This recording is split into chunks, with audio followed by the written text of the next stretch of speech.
Audio Jungle.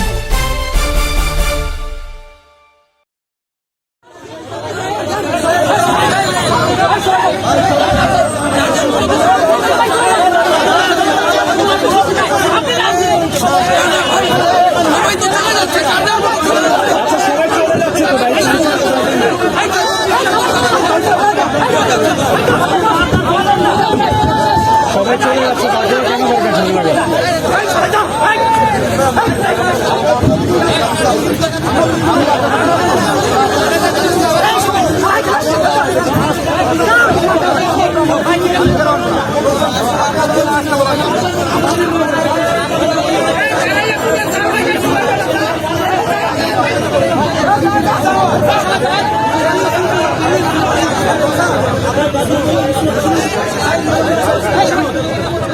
এখন আওয়ামী লীগের লোক তো আইন শৃঙ্খলা বাহিনী বলেন, ডিসি বলেন, এসপি বলেন, কাউকেই ফলো করছে না। বরিশালে অতিরিক্ত পুলিশ কমিশনারকে আওয়ামী লীগ দর্শক প্রদর্শন করেছে। কাজে একটা দেশে যদি গণতন্ত্র না থাকে, সাংবিধানিক প্রতিষ্ঠানগুলোকে যদি শক্তিশালী না করা যায়, তাহলে সেই দেশ অবশ্যই ব্যর্থ হতে বাধ্য। যে কারণে আজকে স্বাধীনতার 50 বছরেও আমরা হাজারি করছি, আমরা রাজপথে আমরা চিৎকার চেঁচামেচি করছি যে ন্যায় বিচার পাচ্ছি না। আমরা ন্যায় বিচারের দাবিতে হাহাকার করছি। আমরা মানুষের অধিকার আদায়ে সেই পাকিস্তানি আমলেও যেমন রক্ত ঝরিয়েছি, আজকে আমাদেরকে রক্ত ঝরাতে হবে। পাকিস্তানি হায়নাদের থেকে মুক্ত হয়ে আমরা কোন হায়নাদের শাসন ব্যবস্থার মধ্যে পড়লাম, জনগণের জীবনকে তছনছ করে দিচ্ছে। আজকে আপনারা দেখছেন পেপার, পত্রিকা, টিভিতে টাকা পাচার, খালি পাচারকারীদের বিষয়ে সংবাদ পরিবেশন করা হচ্ছে। পিকে হালদার এইখানে এরই বিভিন্ন মিডিয়ায় দেখা যাচ্ছে। এই পিকে হালদার সম্ভবত 300 কোটি টাকার মতো পাচার করেছিল, অথচ 3000 কোটি, অথচ বড় বড় পাচারকারীরা তারা কিন্তু আলোচনায় আসছে না। আমাদের প্রধানমন্ত্রী বলছেন তার কাছে সকল ডকুমেন্টস আছে, তথ্য আছে, কারা বেগম পাড়ায় বাসাবাড়ি করছেন, টাকা পয়সা কি কোথায় পাচার করছেন। আমরা মাননীয় প্রধানমন্ত্রী তো আমাদের জনগণের প্রতিনিধিত্ব করেন। সুতরাং আমি প্রধানমন্ত্রীকে বলবো, দয়া করে সেই তালিকাটা আপনি জনসম্মুখে প্রকাশ করেন। আপনার আইন শৃঙ্খলা বাহিনী যদি ব্যবস্থা না নিতে পারে, আমরা আমার ঘর বাড়ির ইটবালু খুলে নিয়ে জনগণকে, সেখানে অন্যায় যখন নিয়ম হয়ে যায়, প্রতিরোধ করা তখন কর্তব্য হয়ে যায়। আজকে বাংলাদেশে বঙ্গবন্ধু শেখ মুজিবুর রহমান সাহেব পাকিস্তান আমলে বলেছিলেন 22টি পরিবার বাংলাদেশের জনগণের ভাগ্য নিয়ে সিনেমিনি খেলছে, দেশের সম্পদ লুটপাট করছে। স্বাধীন দেশে আজকে আমাদের কাছে যে তথ্য আছে, 253টি পরিবার তারাই বাংলাদেশের জনগণের ভাগ্য নিয়ে এই দেশের টাকা বিদেশে পাচার করছে। 253টি পরিবার, তাদের বিরুদ্ধে কেন সরকার ব্যবস্থা নিতে পারছে না? কারণ শুধু উপরের দিকে ফলালে বুকে পড়বে। সরকার ওই একটা, আপনি দেখছেন একজন নেতাকে ধরে খুব মিডিয়ায় চাউল করেছিল, এই ক্যাসিনো সম্রাট, যুবলীগ নেতা সাইদ, খালেদ মাহমুদ, এই সমস্ত দু একটা চূড়াপুরি ধরেছিল। তারপরে আর আয়স পেপার পত্রিকা চলতেছিল যে একবার দোষ দিয়েছে, মানে বিচারটা ধরে ওইগুলো নিয়ে লেখালেখি চলতেছে, আলোচনা চলতেছে, আর কারণে আর কাউকে থাকে।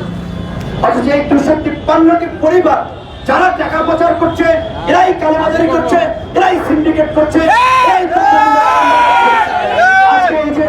পেঁয়াজের কথা বললেন। আমার দেশের ব্যবসায়ী ভাইদের কাছে আমার একটা প্রশ্ন ছিল যে আপনাদের কি ন্যূনতম দেশ প্রেম নাই? আজকে যখন দেশের বাজারে আমাদের নিজস্ব কৃষকরা যখন আজকে পেঁয়াজ বাজারে আনছে, তখন আপনারা কেন ভারতের পেঁয়াজ আপনারা আমদানি করছেন? কার স্বার্থে বাণিজ্য মন্ত্রণালয়ে এই ভাড়া মৌসুমে আমাদের এই পেঁয়াজ আমদানির অনুমতি দিল? আপনারা যে প্রচার করছেন দেশটা কি খাদ্যে স্বয়ংসম্পূর্ণ, তাহলে কেন এখন চাল আমদানি করছেন? মন্ত্রিসভার কমিটিতেও 50 লক্ষ মেট্রিক টন চাল আমদানির অনুমতি দিয়েছে। এই সমস্ত মিথ্যা ধোঁকাবাজি করে আজকে জনগণকে আর বোকা বানানোর দিন নাই। আমাদের আজকে যে বিক্ষোভ মিছিলে আমরা মনে করি বাধাগ্রস্ত করার জন্যই এখানে পুলিশের গাড়ি টাড়ি, পুলিশ সদস্যদের সশস্ত্র অবস্থা, আতঙ্ক তৈরি করার জন্য সরকারের প্রতি বলবো, অনলি 7 দিন মাত্র সময়, যদি পুলিশকে আপনারা নির্দেশ দেন যে আপনারা থানায় থাকবেন, আর জনগণকে বলবেন যে তোমাদের যদি সরকারের বিরুদ্ধে ক্ষোভ থাকে, সরকারের প্রতি আস্থা না থাকে, রাজপথে বের হয়ে আসো। দেখবেন যে আওয়ামী দুর্বৃত্তদেরকে খুঁজে পাবেন না। ডাবল টিকেট করা আছে, পরিস্থিতি বেগতিক দেখলে উড়ান।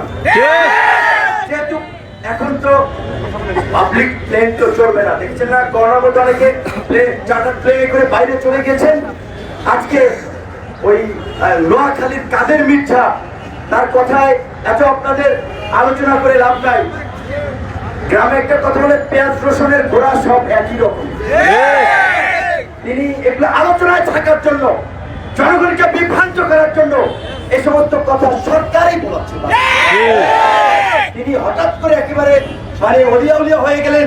জনগণের ভোটাধিকার প্রতিষ্ঠার জন্য তিনি কথা বলছেন। এই সরকারের উপরে ত্রুটিপূর্ণ নির্বাচন হয়েছে, সেগুলো নিয়ে কথা বলছেন। নোয়াখালীর সাধারণ সম্পাদক আওয়ামী লীগের একরামুল করিম চৌধুরী, হাজি ইরফান সেলিমের শ্বশুর, তার অস্ত্র, ওখানে মাদক সাম্রাজ্য, ফেনী জয়নাল হাজারি সব মনে হয় যে ফুটিকা খেয়েছেন, সব বলা শুরু করছে। ওই যে একটা কথা আছে, অতি ভক্তি চোরের লক্ষ্য। সত্য কথা বলা আবার সত্য ভালো না। এই কারণে বলছি যে সরকারের ছুড়ে দেওয়া ইস্যুতে আমাদেরকে ব্যস্ত থাকতে চলবে না। জনগণের ছুড়ে দেওয়া ইস্যুতে সরকারকে ব্যস্ত রাখতে হবে, সরকারকে কথা বলতে বাধ্য করতে হবে। জনগণকে ইস্যু ছুড়ে দিতে হবে। আমাদের ইস্যু এই মুহূর্তে একটা দ্রব্যমূল্যের দাম কমাতে হবে অতি দ্রুতই, যেভাবেই হোক। এই যে দ্রব্যমূল্যের দাম বেড়েছে, এগুলো অস্বাভাবিক ভাবে কোনো স্বাভাবিক প্রক্রিয়ায় নয়। এই দাম কমিয়ে আনতে হবে। যদি এই দাম কমিয়ে না আনেন, আমি আপনাদের প্রতি অনুরোধ করবো, আমাদের পরবর্তী কর্মসূচি হবে সচিবালয়ের সামনে। আমরা সরকারকে আলটিমেটাম বলতে চাই যে আজকের এই কর্মসূচির পরে যদি সয়াবিনের দাম না কমে, যদি চালের দাম না কমে, পরবর্তীতে আমাদের কর্মসূচি সচিবালয়। আজকে আপনারা হয়তো অনেকে বলছেন, ক্ষোভ প্রকাশ করেছেন যে এই দাবি তো শুধু আমাদের একটা দাবি নয়, অন্যান্য লোকজন, জনগণ, রাজনৈতিক দল কেন আসে, কে কি করবে সেগুলো ভেবে দেশ পরিচালনা হয় না। আপনার দায়িত্বটা আপনি সঠিকভাবে পালন করুন। ৭১-এর মুক্তিযুদ্ধের আগে আওয়ামী লীগের মতোই আরো শক্তিশালী অনেকগুলো দল ছিল, কিন্তু শেখ মুজিবুর রহমান সাহেব যখন আপনার স্বাধীনতার সেই ঐতিহাসিক ঘোষণা করেছেন ৭ই মার্চে, তখন কিন্তু সমগ্র জাতি তখন বলেছিল যে আওয়ামী লীগ বলুক আর যাই বলুক, এটা আমাদের লক্ষ্য উদ্দেশ্য, সবাই ঐক্যবদ্ধ হয়ে গেছে। আজকের এই ভয়ানক একটা পরিবেশ, যেখানে মানুষ কথা বলতে তাকে খুন করা হচ্ছে, সেদিনও ছাত্র দলের এক নেতার মা আমাকে ফোন করে কান্নাকাটি করেছে যে বাবা, আমার ছেলেকে গাড়ি পোড়ানোর মা কে প্রথম বলছে যে গুম করেছে, আমরা তো খোঁজ খবর পাচ্ছি না। পরে ফোন দিয়ে জানালো ৬ দিন পরে তারে আপনার আদালতে হ্যান্ড ওভার করেছে বোধহয়, এবং সেই ছেলের কাছ থেকে মা দেখা করে যেটা জেনেছে যে তাকে টর্চার করেছে, যে সিনিয়র নেতারা তিনি বম্বিং করেছেন বাসে, সিনিয়র নেতারা নির্দেশ দিয়েছিল। তো আমার কথা হচ্ছে, আমরা ছাত্র দল করি না, আমরা ছাত্রলীগ করি না, তাই বলে একটা রাজনৈতিক প্রতিপক্ষ বা আমাদের রাজনৈতিক সহযোগিতা সহকর্মীদের উপরে এইভাবে নির্যাতন নিপীড়ন হবে, এইটা মেনে নেওয়া যায় না। আজকে বিএনপির ৪০ লক্ষ নেতা কর্মীর বিরুদ্ধে ৯৬,০০০ মামলা। একটা দেশের রাজনীতি করার পরিবেশ তো থাকতে হবে। এইভাবে আপনারা আজকে বিএনপিকে যেমন প্রেস ক্লাব থেকে বেরোতে দিচ্ছে না, আমরা যখন এই ছাত্র যুবক তরুণরা মাঝে মাঝে একটু প্রোগ্রাম করি, আমাদেরকে বিভিন্নভাবে পুলিশকে ডিস্টার্ব করা হয়। আমাদের এলাকায় পর্যন্ত ১০ জন ১৫ জন ছাত্ররা বসে মিটিং করে রাস্তার পাশে খোলা মাঠে, সেইখানে আপনার এনএসআই ছাত্রলীগকে পাঠাচ্ছে হামলা করা। কোন ছেলেরা এই ছাত্র অধিকার পরিষদ, যুব অধিকার পরিষদ, এরা যেন দাঁড়াতে পারে না। আমরা একটা কথাই বলছি, আপনাদের মধ্যে এমন আতঙ্ক ঢুকেছে, আপনারা প্রশাসন ছাড়া একটা দিনও নিজেদের অস্তিত্বকে কল্পনা করতে পারেন। এইটাই আপনাদের কাল হয়ে এক সময় আপনাদেরকে ঘুরাবে। সরকারি কর্মকর্তা কর্মচারীরা চাকরি করেন, জনগণ যখন নেমে যাবে, জনগণের মধ্যে যখন জন ঐক্য প্রতিষ্ঠিত হবে, সরকারি কর্মকর্তা কর্মচারীরাও জনগণের কাতারে সামিল হয়ে যাবে। ৩০০, ৪০০, ৫০০ লোকের বিক্ষোভ দিয়ে তো আর এই স্বৈরাচারের পতন হবে না, এই দানবদের পতন হবে না। আপনার কাছে পুলিশ, সেনাবাহিনী কিংবা প্রশাসনের লোকজন, তারা কিভাবে আপনার পাশে দাঁড়াবে? ৯০-এ যখন স্বৈরাচার বিরোধী আন্দোলন হয়েছিল, যখন জেনারেল নুরুদ্দিন সাহেবরা যখন বলেছিল, এরশাদ যখন তাদেরকে সৈন্য ডিপ্লয় করার জন্য বলেছিল, তিনি বলেছিলেন আমরা জনগণের বিরুদ্ধে বিরুদ্ধে গিয়ে আমরা কাজ করতে পারবো না। আপনি পুলিশ ডিপ্লয় করেন, পুলিশ তো নামায় নাই, সেনাবাহিনী নামায় নাই, অটোমেটিক্যালি একটা লাইন এসেছে, পতন হয়েছে। ঠিক আজকে যদি এই অবৈধ ভোটারবিহীন সরকারকে যদি আপনারা পতন ঘটাতে চান, আগের জনতার স্রোত নামাতে হবে।